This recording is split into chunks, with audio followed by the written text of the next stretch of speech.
welcome back to another news with me. In this one, hello. We are the visual guys, and we bring you important news. Important news. We do. It's a Friday, by the way. Hence why I'm still in shirt and stuff. It's a Friday. Simon from In Between Us. Will. And Will from In Between Us. Whoever that guy is. You know what's In Between Us? Nah. Oh.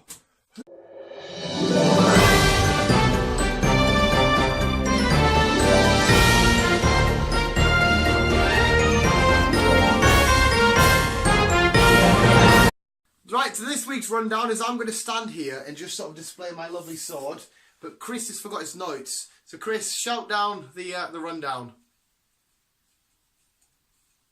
It's alive. It's alive.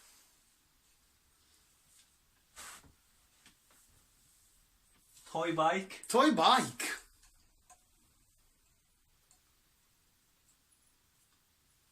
I can't remember the two. And you can't remember the other two. Let's get on with the news. Hello. It's alive. Oh, so they say. Right. I know I've mentioned Megalodons. Friday. Saturday. I did 5 past Monday. And today. Friday again. But yes, this one though is because theorists believe, because they've met the film, I'm spitting, because they've met the film The Megalodon, they've kind of got it into their heads the Megalodon actually exists. How, I don't know. But I've read into it, and like, bear with me, because as he said, I've left me notes.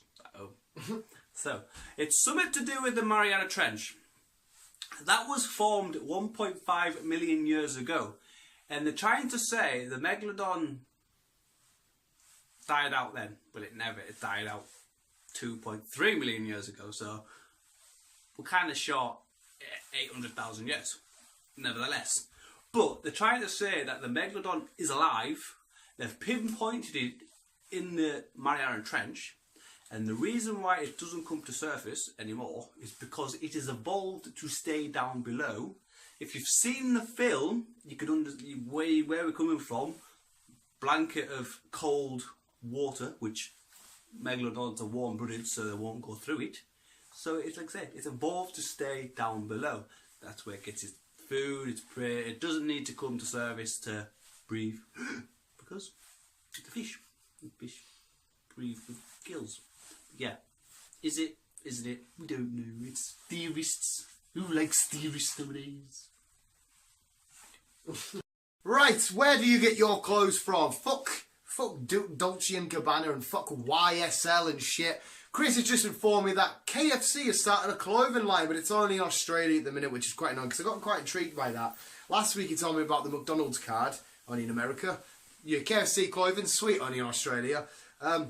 They've got like popcorn chicken nuggets and chips. Is it chips?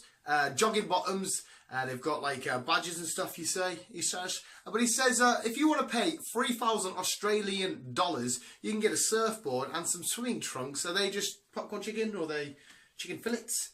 I think it's got a picture of everything on it. A picture of everything on it for $3,000 for a surfboard's probably expensive anyway. But is that, if it was made out of real chicken, I'll be up for that. It'll be mouldy and damp and minging, like, don't get us wrong, but I fucking love it. Do you know why I'd love it? Because I've got a new sword. So I'd put a chicken at the end. Have you seen the video of the chicken swimming? There's a video of a chicken swimming, it's fucking mint. But anyway, I'd stick a chicken on the end. And I could just... What wouldn't? The chicken. Flat earthers are all the same. But yeah, you can get your KFC clothing wear, the fucking weirdos. Hello. Welcome back to the news with me. Right, sorry about that, guys. Yes, so there's a drug that's been found in Central/South America. It's a what? It's a psychedelic jungle plant. That's the one. I've got him to remember this shit for me because my memory's bad. It's a psychedelic jungle plant. There is a long word for this, but it's basically shortened to a DMT drug. Spiritual people mainly use it, but somehow scientists have managed to get hold of it. This drug can be used or can experience death Why would you want to experience death? I don't know.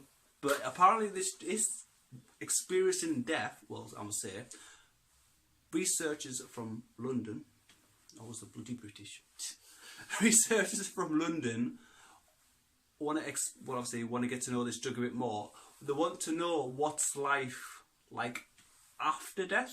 So the way they're doing this is if you drink this drug in a liquid form, obviously, like I said, it'll put you in a almost death situation, but you're not obviously going to die because you'll come back. Traumatized state. Yes, that's the one I was looking for. There, he's got me back. He's got me back. I wasn't sure if you were quite getting to the word or not. I was like, give him time, give him time.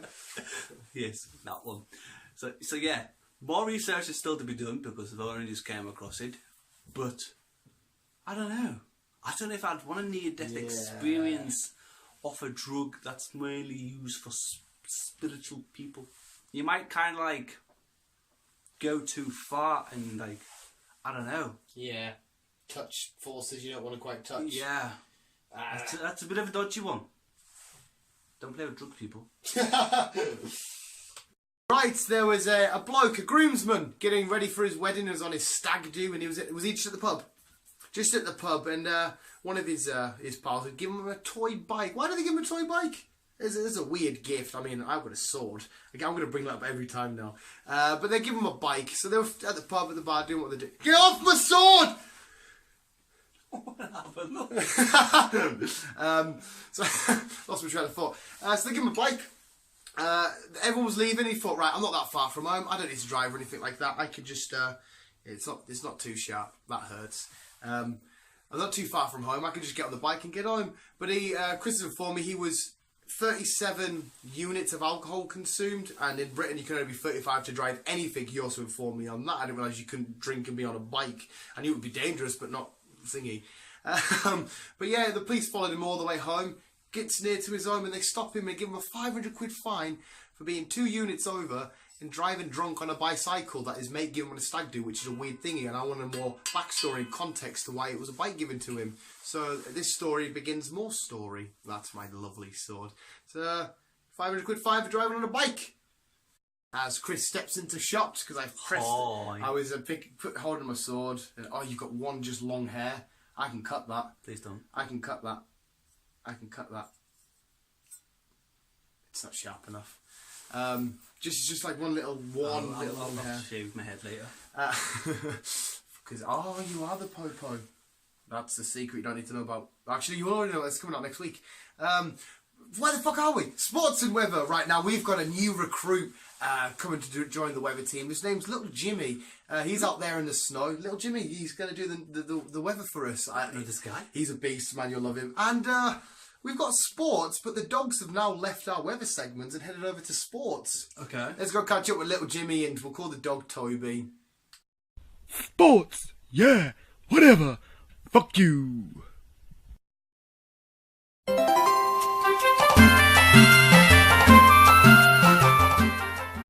The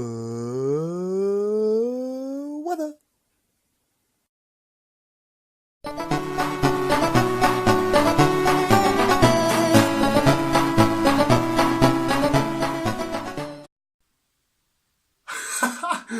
I mean, Little Jimmy. He'll be fine. His first day on the job. Man up. His first day on the job and he gets ploughed by a massive car. That's wrong. Hey, no, this is Little Jimmy's life. I promised him a future. He's dead. Bad luck. What do we call the dog? Toby. That was quite good though. The golf ball was going in. He picked it up. That was called Toby. Aww. And this one potted golf. It did. The golf ball got on. But yeah, poor little Toby. R.I.P. Toby. Can we start the hashtag? Hashtag R.I.P. Little Toby. The Chris Maker's happy now. Chris's happy time. Hello, and welcome back to another heartwarming story with me, Chris. And me for like... And Dan did it this time. Maybe the first time ever. I don't actually know. I sometimes get tagged in and help you out at the end. Yeah, but right. If you're wondering why Dan's here, because I can't get rid of him, but also he lives here. You're in my house. You're in my house. But no, this heartwarming story, if you remember a while ago, we were were talking about recycling in the ocean, and Adidas teamed up with Paisley Ocean Research Company. Again, bear with me. I've left my notes at home. Silly me. But yes, they've paired up. Adidas are doing well with selling these recycled trainers. And if you don't know what they are, basically it was plastic that was found in the ocean. Paisley and Adidas got together, got all the plastic off on the ocean, and they thought, let's make some trainers out of them. And they are doing. That's very Canadian if you're there. Out of them. So yes, well done them.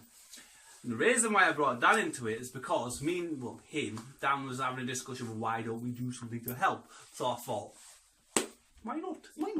So yes, we are going to do a recycle event.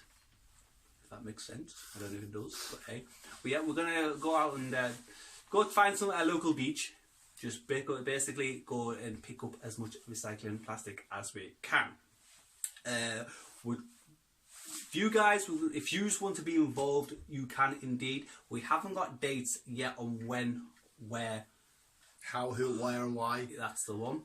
But once we do find out, then obviously you can contact us. Obviously we've got Twitter, we've got Facebook, we've got Instagram, and more half-views that watch this programme or live local.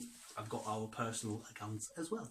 So yes, once we find out when we're going to do it, where we're going to do it, all that, who, what, where, why, we will let you guys know. But it was just a quick update to say that we're going to try and do our bit. Yeah, and there is less plastic in the ocean, so we are slowly getting there, but there is still a lot in the ocean that's killing off, obviously, wildlife and damaging the earth. But we are slowly getting there.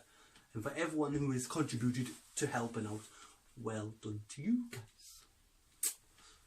Visual Guys clean up! Yay! Adons, humping, hunting. Yeah, so stay tuned for what he's got planned. Maybe in a couple of weeks, maybe a couple of months, whatever he's. Just stay tuned. Either way, stay tuned. It will get done because obviously we want to help out as much as we can. Now it's time for us to also help out with our own bit of cleaning. Have you ever watched How I Met Your Mother? No. There's a thing called the drunk train where you go to pick up any girls or blokes that you want because it's the drunk train. And I was on the drunk train and I thought, that's a lovely packet of spilt crisps right there. I don't know this train. But then, it's the drunk train, mate. I was on there and I seen these crisps on the floor. But then I also seen a competitor, somebody that I wanted to try and tame, but somebody who also looked at these packet of crisps, and then they ate these packet of crisps. Scared? From the floor. Really? You should be. It's disgusting.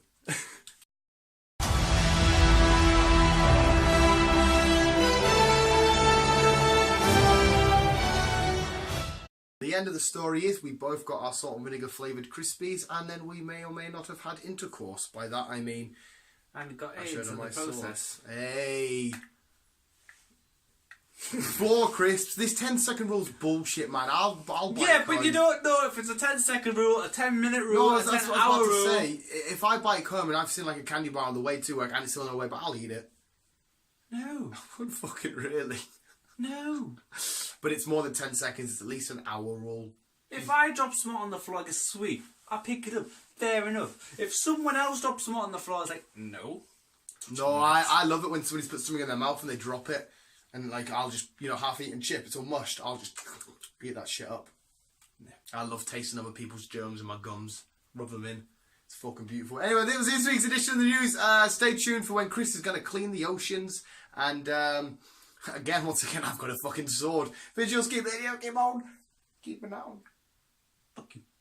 Bye. You're always so mean. I know.